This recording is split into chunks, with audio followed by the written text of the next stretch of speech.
Buen día a todos. Hoy vamos a ver el tema de iluminación natural y artificial en arquitectura y en espacios exteriores.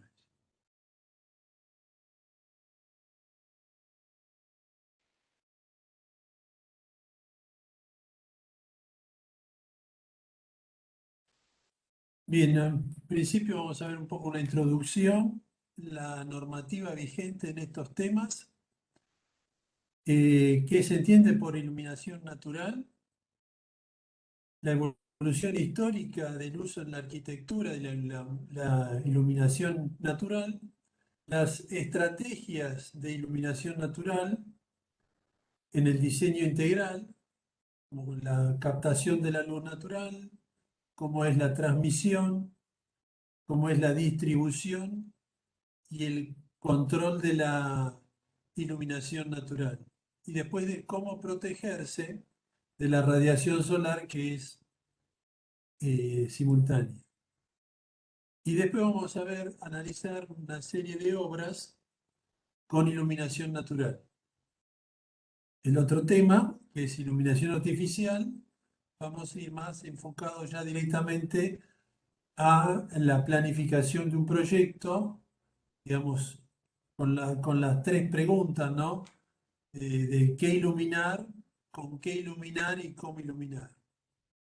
Y vamos a ver los distintos sistemas de iluminación y después vamos a ver específicamente iluminación en oficinas, en educación, en salud y en espacios exteriores. Bien, como ustedes ya vieron varias veces este tema, tanto en Construcciones 1 como en Construcciones 2, lo van a ver familiar y voy a tratar de ser bastante sintético y simplificado. ¿Qué entendemos por luz? La luz es una radiación electromagnética capaz de ser detectada por el ojo humano normal, el ojo humano normal. Y la visión es el proceso por medio del cual se transforma la luz en impulsos nerviosos capaces de generar sensaciones.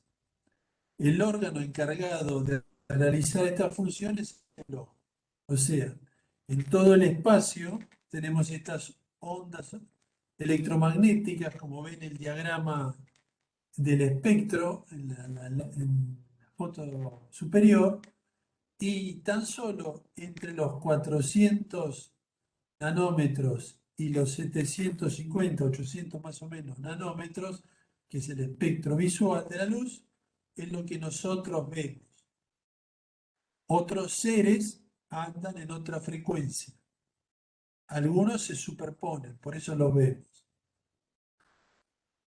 Eh, la sensibilidad del ojo varía de un individuo a otro, no todos vemos de la misma forma. El ojo humano percibe una serie de radiaciones comprendidas entre los 380 y los 780 nanómetros. La sensibilidad será baja en los extremos y máxima en el 555, o sea, en el medio. Como vemos en el gráfico inferior, o sea, la ¿Estás visión. donde te mereces estar, Pelusa? ¿Me estuviste con trompas? Si hay alguien que dejó el micrófono abierto, por favor. La visión escotópica y la visión cotópica. Es la que ve, o sea, una es centrada y en el máximo, en los 555, y veamos en el espectro de los colores que cae en el color verde. Por eso tenemos ancestralmente una gran, digamos, inclinación y favor hacia el verde, hacia todo lo que sea verde. De hecho, la clorofila es verde. Y la visión escotópica es la visión nocturna, donde, donde vamos hacia el espectro de los oscuros, digamos, azul y del violeta. La visión diurna con iluminación alta se realiza principalmente por los conos y los bastoncillos que están en el fondo del ojo, ¿no? Y es ahí donde se produce esa visión fototópica. La visión nocturna, con baja iluminación, es debido a la acción de los bastones y la denominamos visión escotópica. Eso es importante para tener eso claro, qué es lo que más nos atrae de día y qué es lo más nos atrae de noche. Qué luces podemos usar de noche más frecuente y qué, sobre todo las chicas les puede ser útil de qué ropa ponerse de día y qué ropa ponerse de noche. Qué colores usar, que son los más visibles y los menos visibles. Bien. Acá vemos un gráfico de lo que es las denominaciones de los flujos, los símbolos y las unidades, la definición de cada unidad y las relaciones. Eso es una síntesis para no explayarnos porque esto ya fue desarrollado en los años anteriores. Entonces, para hablar de iluminación es preciso contar con la existencia de una fuente productora de luz, de un objeto a iluminar y de un receptor. Las magnitudes a conocerse serán las siguientes. O sea, esos tres factores se tienen que dar, ¿no? Para que el flujo luminoso indica la potencia luminosa propia de una fuente y se mide en lúmenes y es la emisora. La intensidad luminosa indica la forma en que se distribuye en el espacio la luz estimada, la luz emitida por las fuentes.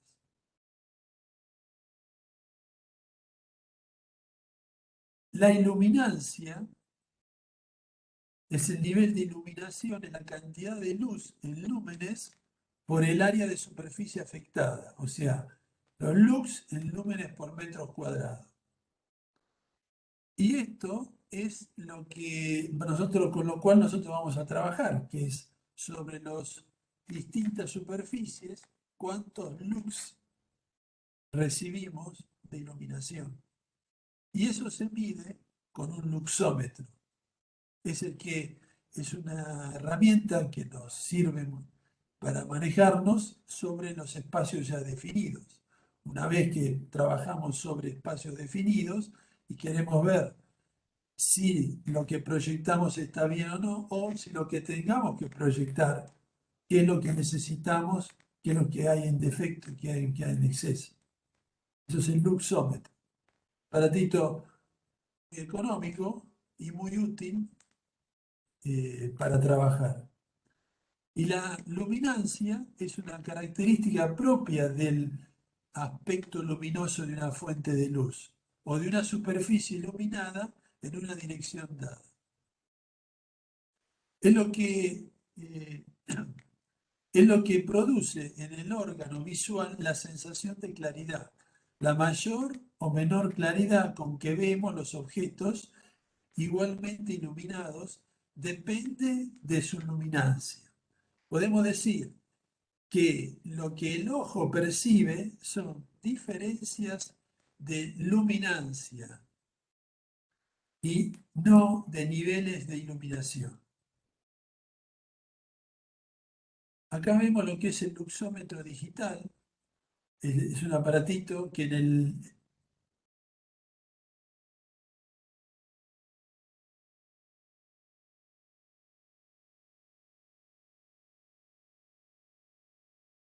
eh,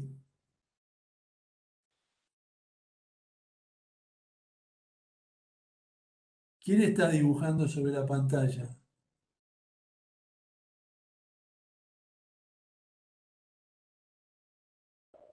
Bueno, listo. Listo. El luxómetro digital, este es uno simple. Acá tenemos en tanto la parte digital como la parte tradicional, se ve que viene con la... Y esto nos mide la cantidad de lux que nosotros tenemos en las superficies, sobre todo en la superficie de trabajo, en los muros o en los cielos rasos y demás, para ver si el espacio va a cumplir con lo que vamos a ver después, ¿no? Eh, Vienen otros que son fijos, están mucho más económicos, que se trabajan directamente con todo el sistema de iluminación.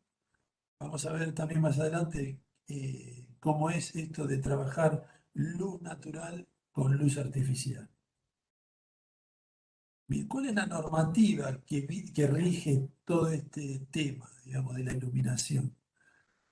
Está regido por la Ley 19.587 del año 72, que fue por decreto reglamentario en el 79, la 19.587, de higiene y seguridad del trabajo.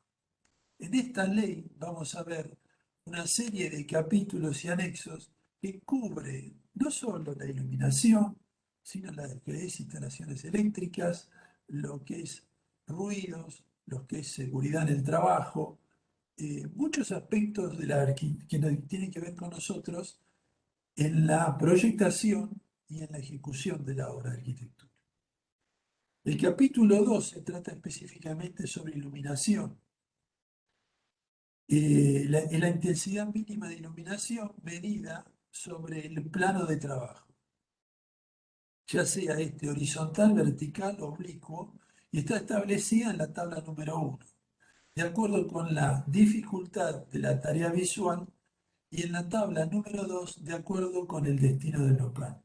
O sea que hay dos tablas, que es en este decreto ley, el capítulo, en la cual nos sirven de guía para diseñar y verificar los espacios.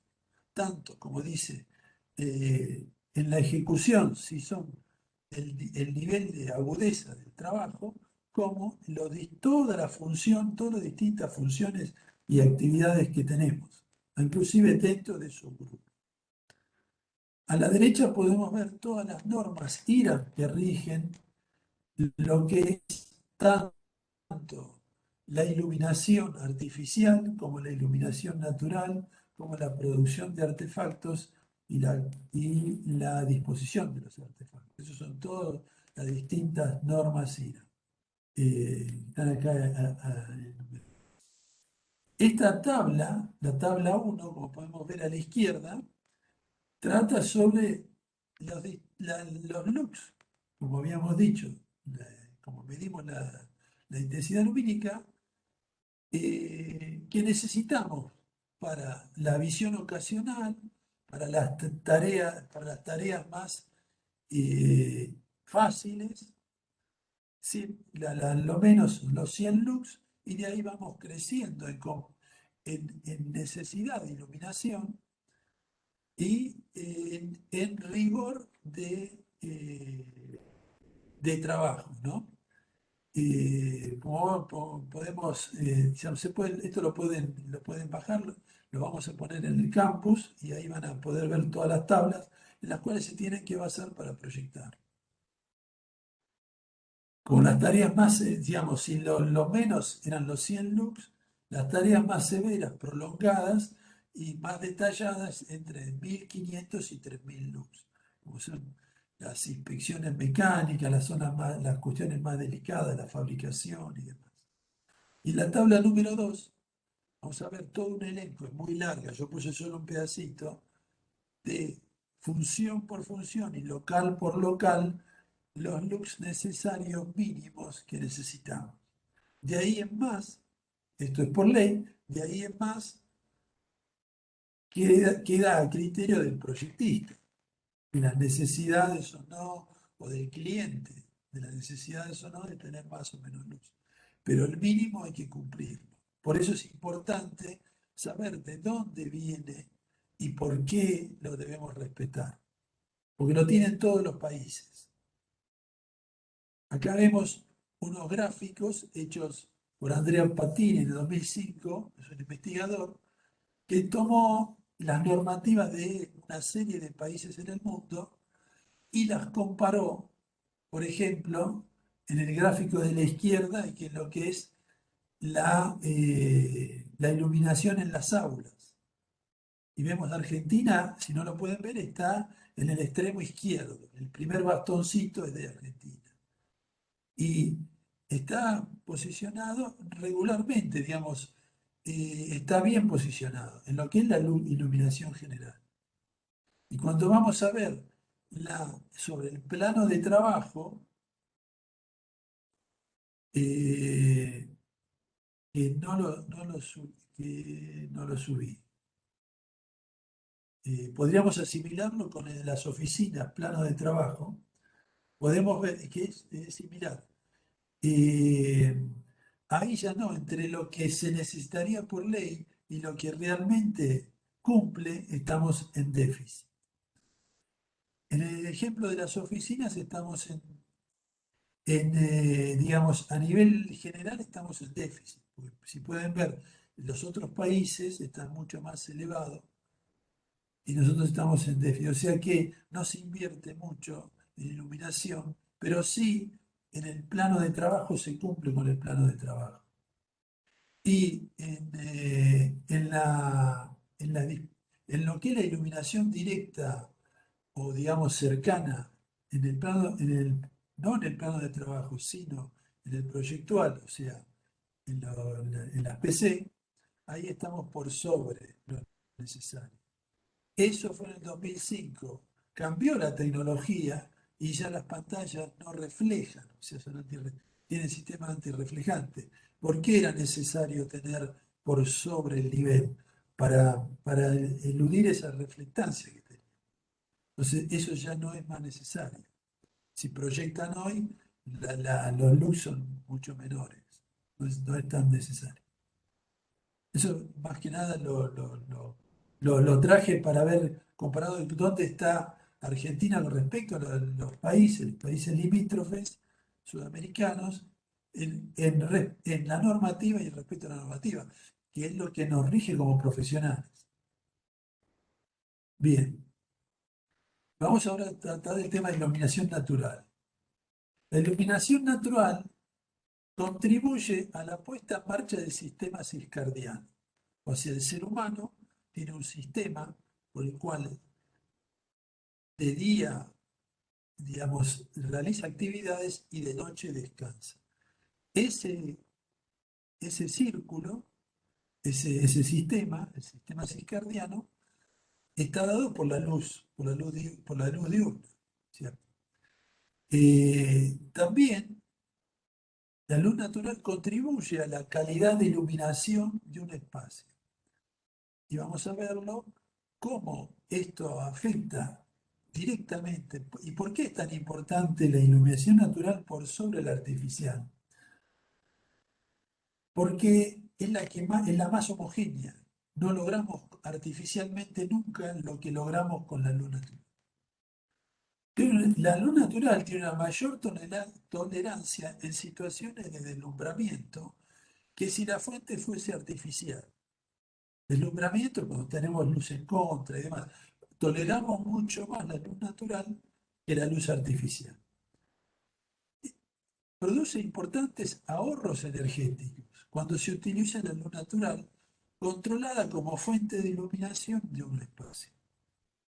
Y tiene mayor probabilidad de maximizar el rendimiento visual que la mayoría de las formas de iluminación eléctrica, ya que tiene que ser entregada en grandes cantidades con un espectro que garantice una excelente reproducción del color. O sea, no hay nada que reproduzca tan bien el color como la luz natural.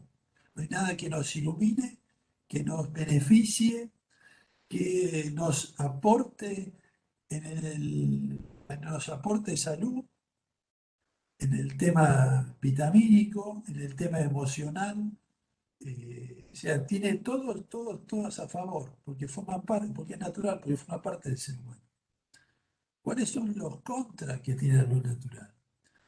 La luz del día puede causar molestias visuales por deslumbramiento y distracción, cuando esta no es controlada y es, o sea, cuando por beneficio de radiación que queremos lograr, estamos dentro de un espacio deslumbrado. Entonces, eso nos molesta y no podemos concentrarnos, no podemos realizar la actividad. Y puede disminuir los estímulos de la tarea del sistema visual mediante la producción de reflexiones de velo o de sombra.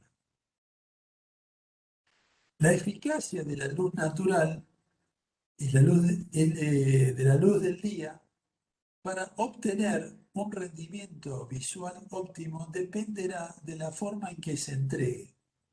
Y es lo que vamos a ver más adelante. Forma de entregar esta luz natural al espacio. Y vamos a ver un poco en la historia cómo se lo utilizó. Desde la antigüedad, cuando el ser humano era nómade, no había una referencia directa entre la arquitectura y la utilización de la iluminación natural.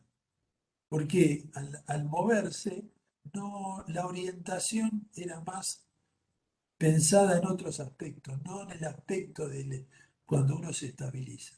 Esto surge por primera vez en la Mesopotamia, cuando se construye. Después siguen los egipcios. Ellos, a lo largo del tiempo, el sol, proveedor de esta luz natural, es el que va a orientar y va a organizar tanto a la arquitectura como al urbanismo. Eso lo vemos también después, sigue en la etapa greco-romana, en donde los espacios, y eso también depende de la latitud, cómo se organiza el ser humano, con la radiación solar, la iluminación natural y la utilización de los espacios. Entonces, en esas latitudes, el espacio era el patio, que viene de la Mesopotamia, ¿no?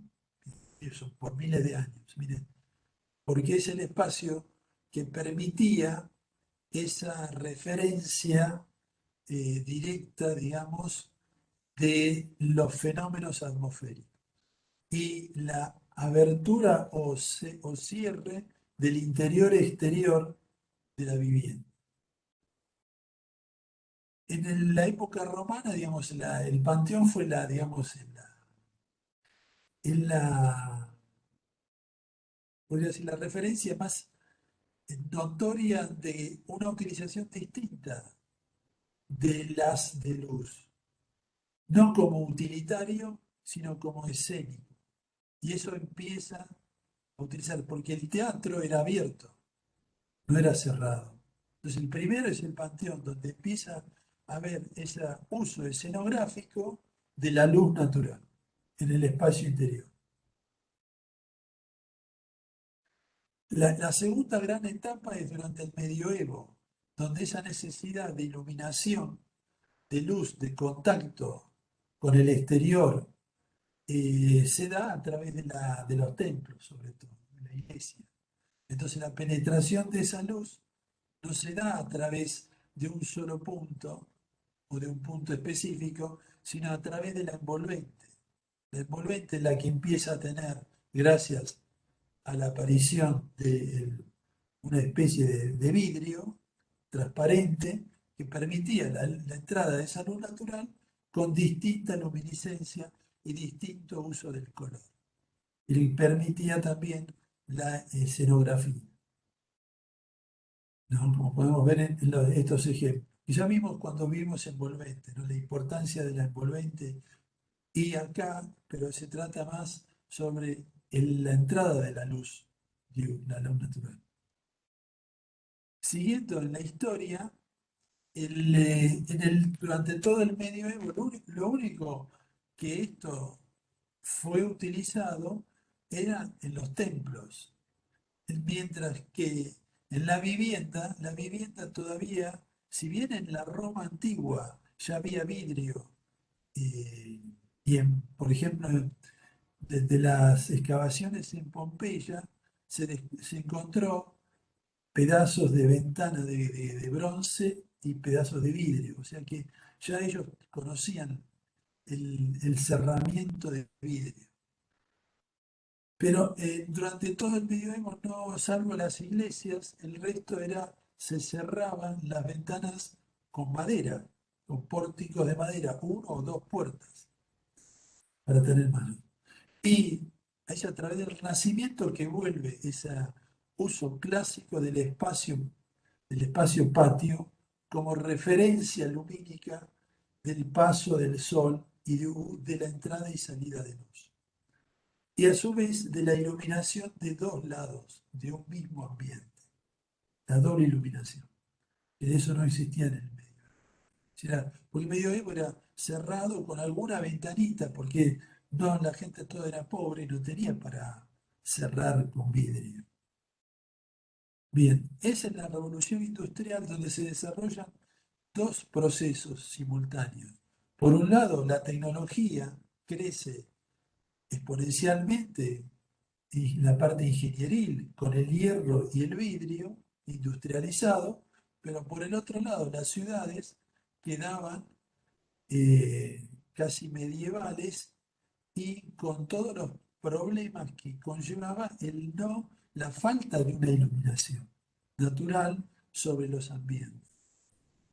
Como habíamos visto, o sea, no era común tener vidrio en esa época.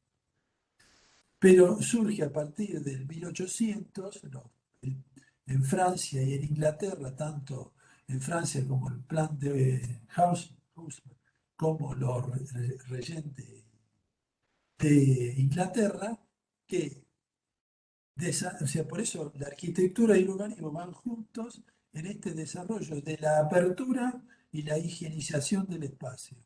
La incorporación del verde, el verde que es algo que siempre recurrentemente el ser humano vuelve a eso y lo vimos en el espectro lumínico, ¿por qué pasa eso? Y por el otro lado, la incorporación del verde en la ciudad y la apertura de la ciudad dándole una relación entre llenos y vacíos, entre secciones de arquitectura más acordes a la higiene, digamos, el ancho de la manzana, se respetaba el pulmón de manzana, que antes no se respetaba, digamos, esto se abre mucho más y permite el ingreso de la luz natural. Eso en el desarrollo tanto de la arquitectura como del paisaje, lo vemos, como ya lo habíamos visto, digamos, en el desarrollo, en la apertura de la arquitectura hacia el exterior con el aventanamiento, y es en la incorporación de los curtain wall, que empiezan en el tardo 1800, en el 1900. Y después el movimiento moderno es el que va a recalificar, digamos, o rediseñar la relación interior-exterior, en donde el aventanamiento empieza a ser integral y el contacto con el verde empieza a ser mucho más importante de lo que era antes. Como vemos en los ejemplos de Mies y de Le Corbusier. Y siguiendo en la arquitectura, el desarrollo tanto de la tecnología del hierro y del vidrio, como la incorporación de la luz natural en la construcción masiva. O sea, este es el SIGAM de Mies. Lo que él buscaba era que por lo cual digamos, una relación directa con el exterior, porque ahora era todo aventanado, todo vidriado, pero tenía un sobrecalentamiento, por lo cual los sistemas de aire acondicionado tenían que tener grandes, fíjense, lo que es en la parte superior de todos los equipos de aire necesitaba para contrarrestar todo el exceso que él producía de sobrecalentamiento de esta fachada vidriada descontrolada. A diferencia, el ejemplo de la derecha, que es un ejemplo en Estados Unidos, un proyecto de un estudio alemán, es difícil de pronunciar, pero bueno, lo que hace es la incorporación en el diseño de la luz natural con la ventilación natural y con la iluminación artificial. O sea, eso, y lo que lo vamos a ver desarrollado este proyecto entre los ejemplos que vamos a ver más adelante. Bien, ¿cuáles son las estrategias de iluminación natural dentro del diseño integral? ¿No? Este ejemplo que estaba mencionando es un diseño integral. Yo incorporo tanto la luz natural, gradúo la artificial, gradúo todo la envolvente en función de la iluminación, la radiación solar, y uso la ventilación natural para dar las renovaciones necesarias que yo tengo que tener, que me van a beneficiar en bajar al máximo todo lo que es el acondicionamiento térmico del edificio. O sea, estamos trabajando hoy con elementos de la naturaleza, naturales, costo cero, pero los incorporamos directamente, no con artificio, no con iluminación artificial, no con acondicionadores artificiales, sino con técnicas de manejo de esta, digamos, tanto de la incorporación de la luz como la incorporación del aire para que me gradúe, me equilibre y me ponga en punto, digamos, de confort de mi arquitectura, ¿no? De mi espacio arquitectónico. Bien, ¿cuáles son las estrategias? Por un lado está la captación de la luz natural. Después, una vez que la captamos, ¿cómo la transmitimos esa luz natural hacia los distintos lugares para que se produzca ese equilibrio? Que yo decía, que tengo una herramienta, tengo el luxómetro de mano para ir a chequear, y tengo los luxómetros en el sistema que me miden constantemente. Y después tengo cómo distribuyo yo, o sea, cómo la transmito y cómo la distribuyo a esta luz natural. Y después cómo me protejo, porque eso viene con la radiación solar, que me puede perjudicar si yo no la estoy queriendo utilizar de alguna forma. Y después, el otro paso es cómo yo controlo esa iluminación artificial para que trabaje en función de la iluminación natural. O sea, el diseño integrador de iluminación conlleva una visión integral del proyectar, aplicando simultáneamente las estrategias necesarias para llegar a una resolución equilibrada entre la captación, la transmisión, la distribución y el control de la iluminación natural y artificial para complementarle la luz artificial necesaria para el proyecto. O sea, ahora la luz artificial es solo un pequeño complemento. Todo lo otro yo lo proyecté, lo diseñé y veo cómo se va a comportar durante todo el día y durante todo el año. Y el otro es solo un complemento, sin dejar de considerar todos los demás requerimientos del mismo proyecto. Bien, la captación de la luz natural. Captar la luz natural consiste en hacer llegar la luz al interior del edificio en forma natural, haciendo un uso correcto de la arquitectura, de su geometría y de los principios de diseño.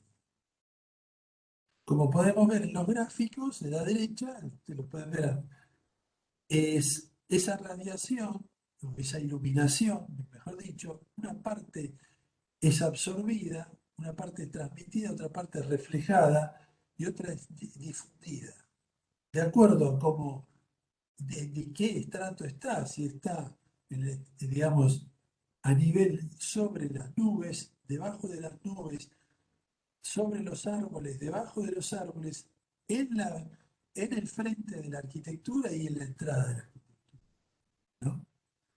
Para un edificio es una ubicación determinada. La cantidad de luz natural disponible está en función de los siguientes factores. Los tipos de cielos, en los factores climáticos es que, como decía, que van a variar en función de si el día está nublado, no nublado, lluvioso, no lluvioso, con viento, sin viento. Después, de acuerdo a la latitud, de acuerdo a la latitud varía. Mar del Plata es distinto a Buenos Aires, distinto a Necochea. Y distinto a la época del año. Esto va variando día a día. Por eso todo esto hoy se realiza por medio de programas de computadora y aplicaciones que lo van regulando. Entonces vamos a tener una luz directa, una luz reflejada por todo el entorno que tenemos. Y depende de eso del momento del día. En el momento del día lo voy a tener, en el momento del día no lo voy a tener. El entorno físico también me va a condicionar esa entrada de luz. ¿Por qué? Porque si yo no tengo nadie enfrente, o si yo tengo verde enfrente, va a venir tamizada o no va a venir, o va a venir reflejada. Y eso también, de acuerdo a cómo yo oriente el edificio.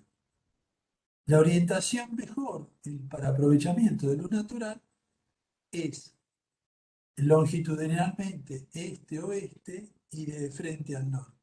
Y esa misma orientación me va a favorecer para todo lo que es aprovechamiento de la radiación solar en una arquitectura pasiva. Y me va a favorecer en todo lo que es la ganancia de radiación solar para los sistemas de captación de energía. O sea, esa orientación tengo que tratar de lograr. Nosotros tenemos endamero y trabajamos en parcelas. A veces se hace un poco más difícil que si estuviéramos libres en el terreno, que podemos poner la orientación óptima, ¿no? Y después tenemos la orientación de las aberturas. Si no podemos otra cosa hacer, podemos orientar las aberturas y podemos graduar esas aberturas para filtrar ese ingreso de luz. Esa disposición de los elementos, ¿no? O sea, como vemos en el gráfico inferior, a medida que pasa el día, yo tengo más o menos ingreso y más o menos profundidad. Y yo lo que tengo que lograr es que durante el día eso sea lo más equilibrado posible, con estrategias que van a ver más adelante. Los tipos de cielo, que era lo que les comentaba, ¿no? Después estamos en la latitud y época del año. Como ven, en el gráfico de la derecha arriba, lo tenemos en distintas etapas. Es una foto de un ambiente, de una escuela, o sea, puede ser una maqueta o puede ser de la realidad. Eh, ¿Cómo se trabaja esto? Se trabaja en maqueta y se trabaja en 3D con programas de software, con software. Pero después siempre hay que verificarlo. Y siempre se realiza una verificación in situ de ver cómo es el comportamiento. Si entre todo lo que yo diseñé, eso también respondió, porque me sirve para otro diseño, para otro proyecto.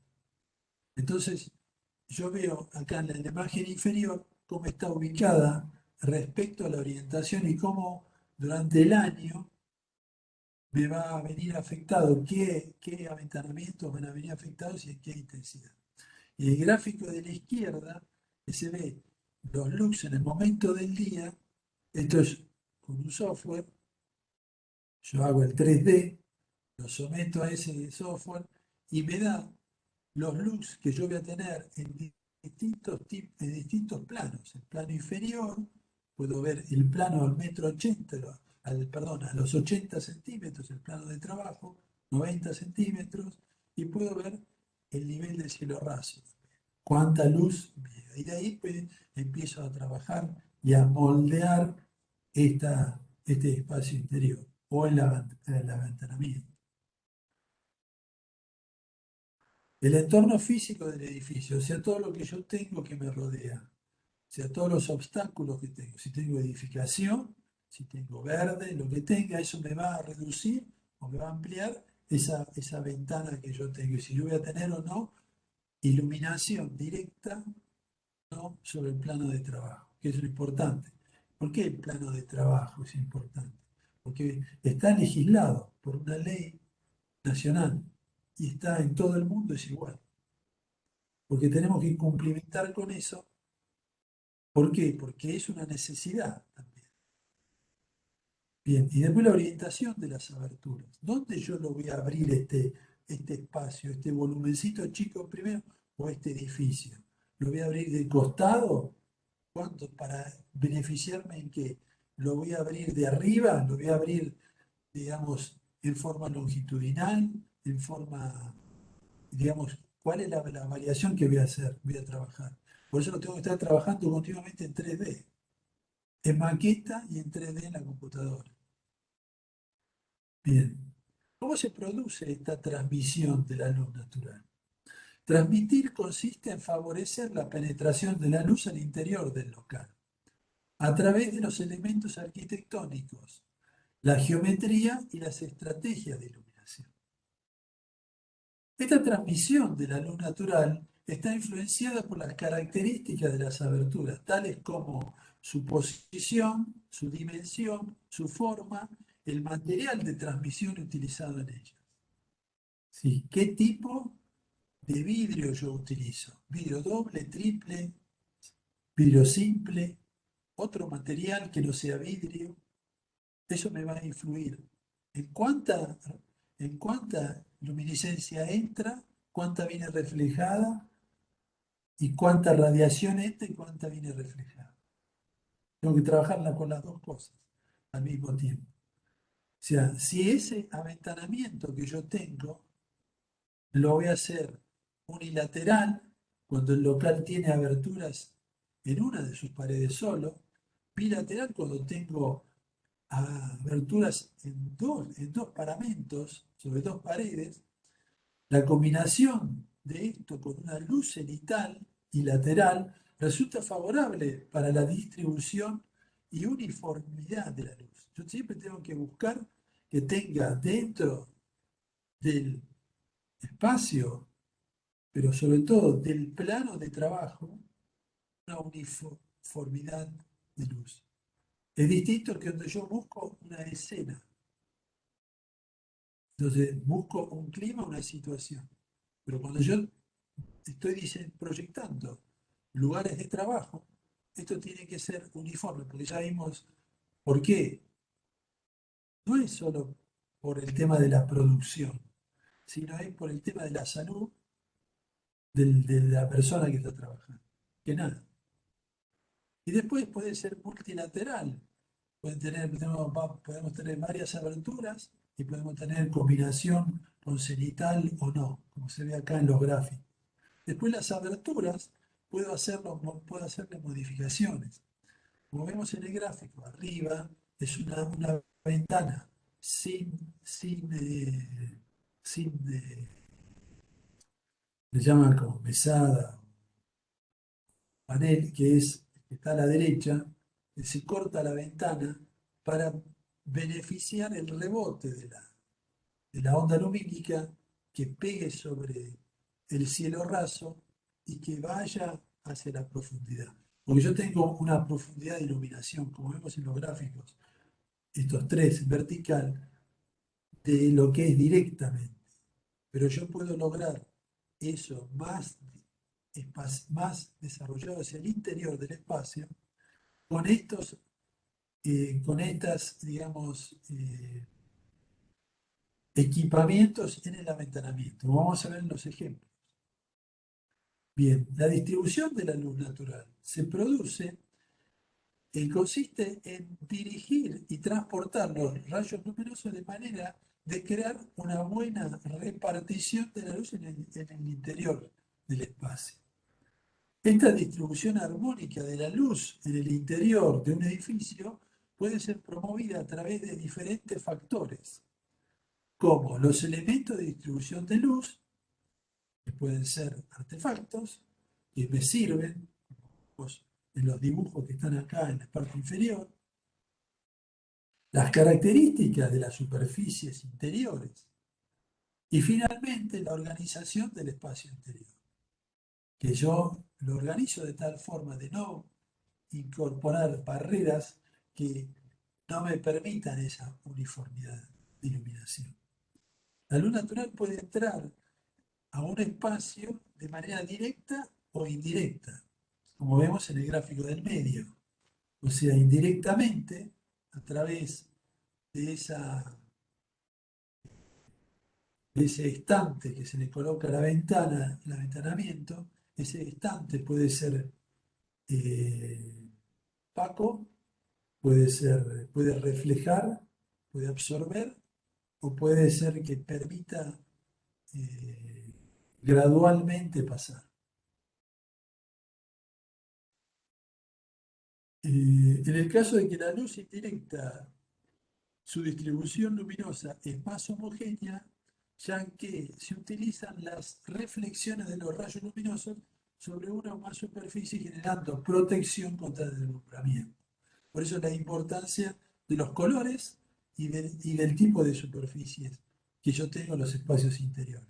En el gráfico inferior se le incorpora ductos que transmiten la luz al interior y, y permiten una iluminación más homogénea interior natural, sin utilizar iluminación artificial. Esto se usa, es muy aplicable tanto en oficinas como en lugares deportivos, donde tenemos grandes volúmenes y que el aventanamiento está muy lejos.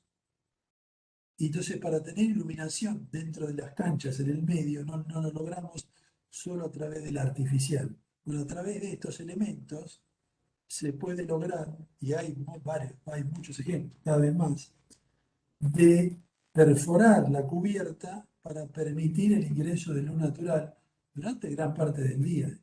Y no necesitamos, digamos, el consumo de energía. Como el último elemento, que es la protección de la radiación solar. Con elementos proyectados se calculan por el- por la latitud y la época del año, cuánto yo más necesito y cuándo no. Yo necesito más en verano y menos en invierno. En invierno no, en invierno quiero que entre la radiación, porque me aporta temperatura.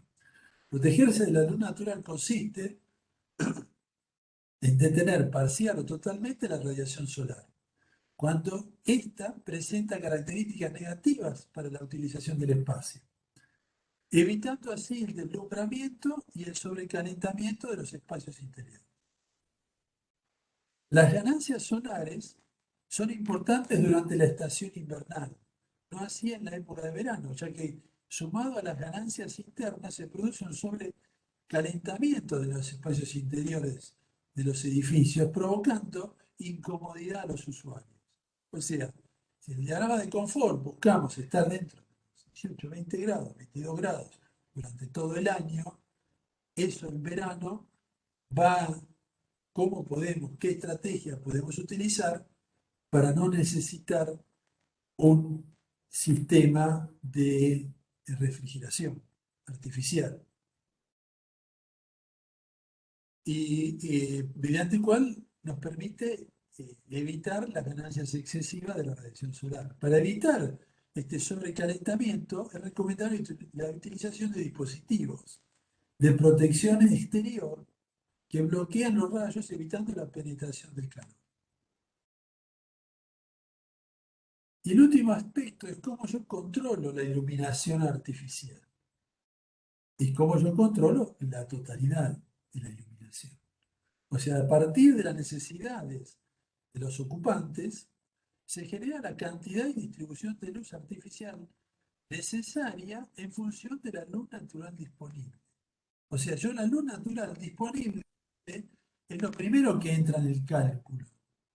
Y es lo primero, y entonces lo complemento con luz artificial. Es mucho más complicado, pero es factible de hacer. Todo esto ha evolucionado.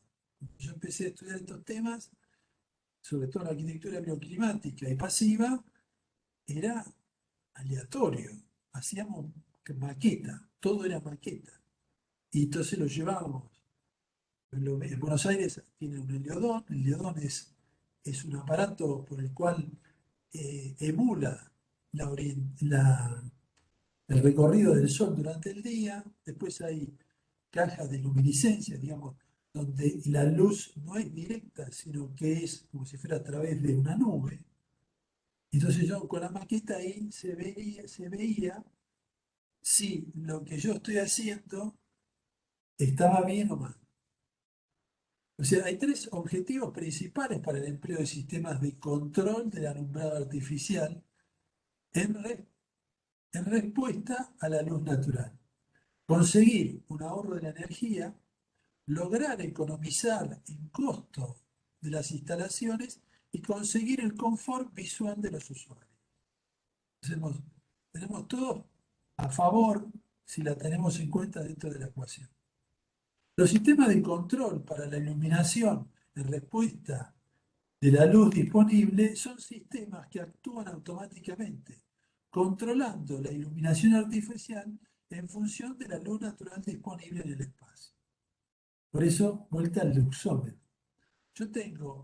Cuando yo hago la instalación, se colocan luxómetros que son muy chiquititos y trabajan directamente con un tensiómetro, con un potenciómetro que me regula la intensidad de luz que yo necesito en función del cálculo. No es el cálculo, yo necesito poner 40 lámparas de 100 distribuidas, las pongo todas bien distribuidas y las prendo, las tengo prendidas 10, 20 horas.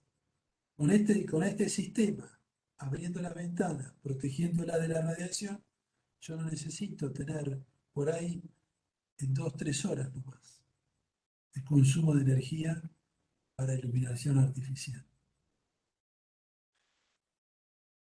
Bien, ahora vamos a ver algunas obras. Este es un centro de investigación del Estado, es en Estados Unidos, de energías renovables. Y ellos emplearon distintas estrategias tanto para la iluminación natural como para la radiación solar. Como podemos ver, ya la orientación está hacia el sur. Ellos están en el hemisferio norte, orientan hacia el sur. O sea, se busca la orientación, como había dicho, franca hacia el sur, este-oeste. Esa es la mejor orientación. En función de eso, los locales. Como podemos ver, las fachadas se trabajan con un sistema dentro del aventanamiento. El aventanamiento, como podemos ver, tiene unas salientes que me permiten protegerme de la radiación solar del verano, que es la que yo estoy abriendo toda la ventana, no tengo ninguna otra protección, pero eso me permite protegerme. Y la parte superior de ese elemento refleja sobre el interior y a su vez, como van a ver, estos glazing son como dispositivos curvos que permiten el rebote de la onda lumínica hacia el cielo raso. Por eso la importancia del blanco en el cielo raso. Para llevar esta luz hacia el fondo del local y distribuirla homogéneamente. Acá podemos ver los distintos elementos, ¿no? El elemento de protección solar, el elemento de filtro y después el aventanamiento y la ventilación.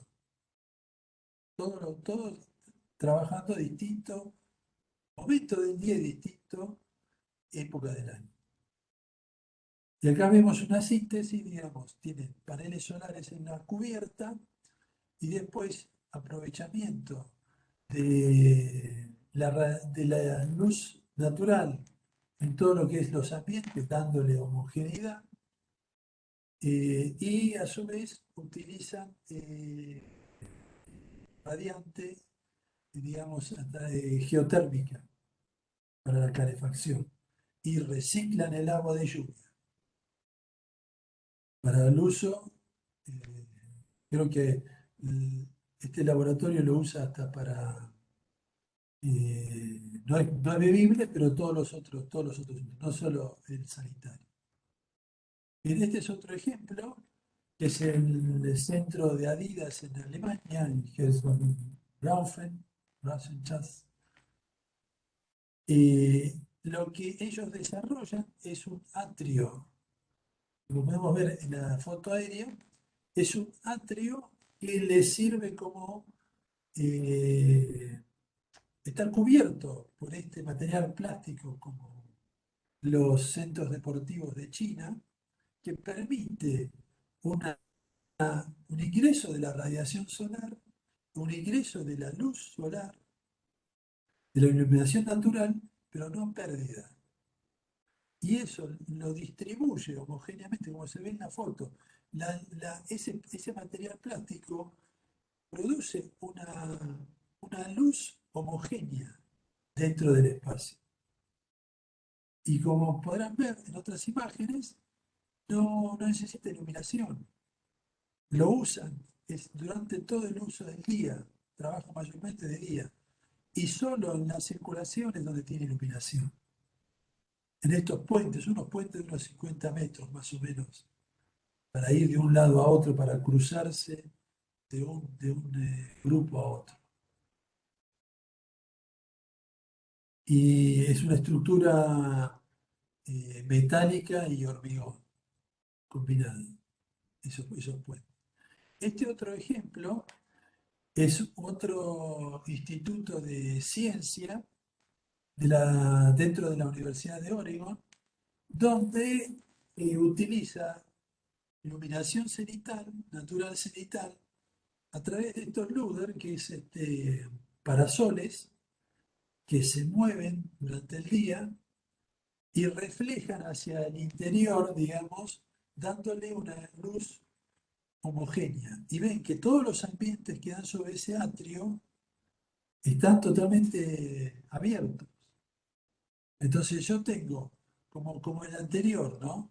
Yo tengo del exterior, controlo la iluminación natural, pero también tengo, o sea, prácticamente en el ancho que yo tengo de edificio, lo tengo iluminado de las dos partes.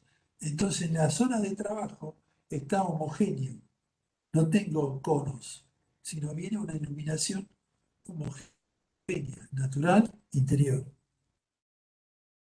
Pueden ver esto, la foto de arriba a la derecha tenía varias, pero es con luz natural, durante el día no necesitan iluminación artificial.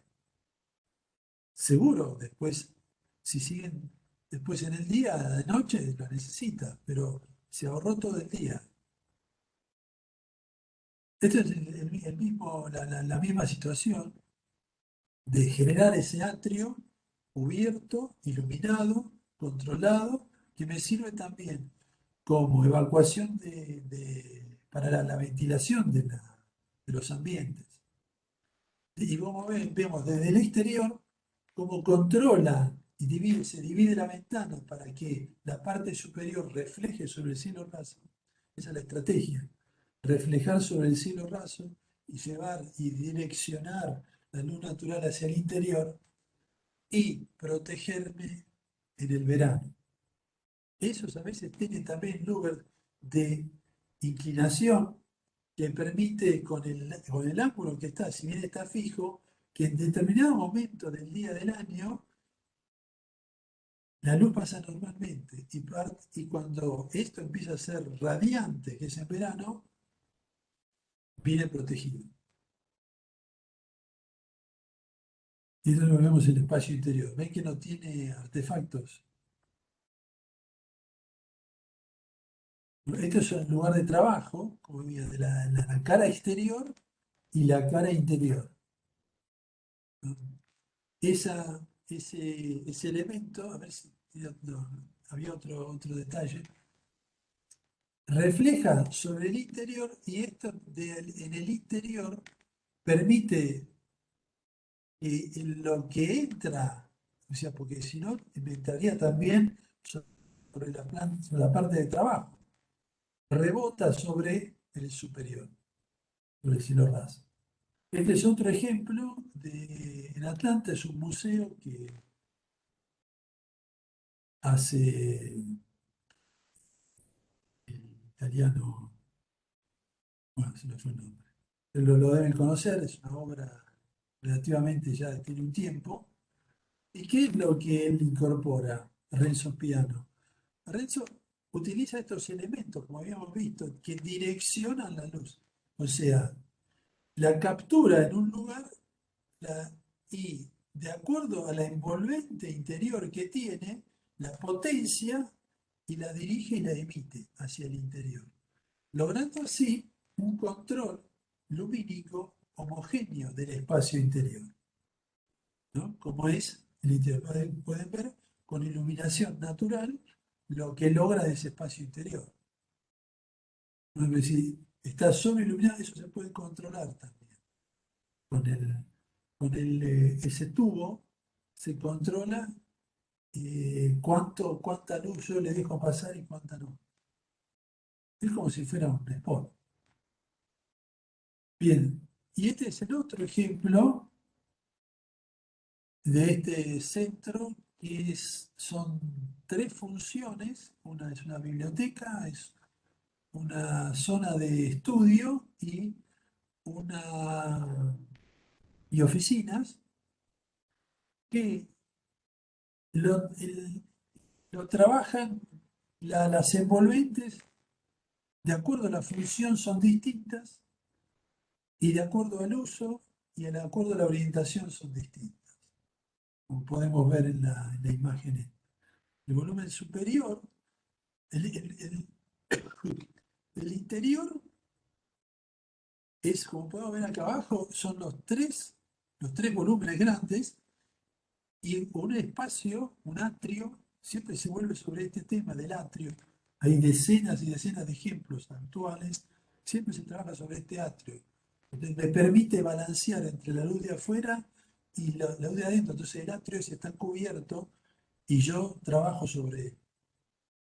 Entonces la luz que me entra del exterior y la luz que me entra de arriba, de adentro.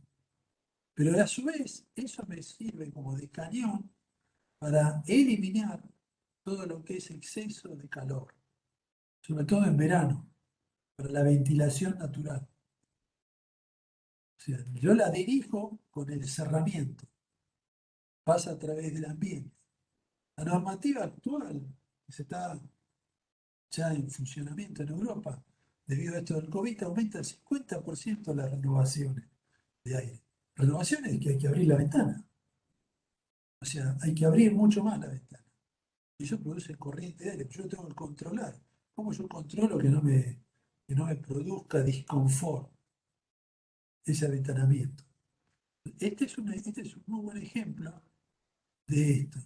Yo tengo un, eh, una fachada, una envolvente, que en las zonas de trabajo, de estudio, como está acá, tiene, si ven el cursor, tiene vidrio, después tiene el louver este, o sea, la persiana americana, que en función de la orientación del sol, del día, del año, yo permito, como vemos en el superior, en este,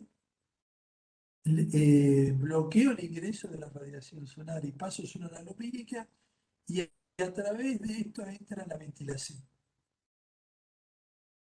En el inferior acá tengo en verano con la renovación de aire. Abro la ventana, controlo el acceso. Las ventanas ahora pueden ser basculantes en el sentido vertical, entonces yo direcciono ese aire, esa ventilación hacia el cielo raso, que es lo que está más, y que vaya a 10 metros, que es donde está el atrio, y por el atrio sale y va al exterior. O sea, yo permito esa ventilación constante y no molesta la zona de trabajo. Me baja la temperatura interior. Eso es en verano, o primavera, verano, otoño. O sea, en uno tengo la radiación directa y la circulación del aire con invierno, con aporte extra de calefacción, pues lo voy a necesitar, porque tengo que estar dentro del diagrama de confort. En verano lo protejo y tiene también un plus, si es necesario, de refrigeración.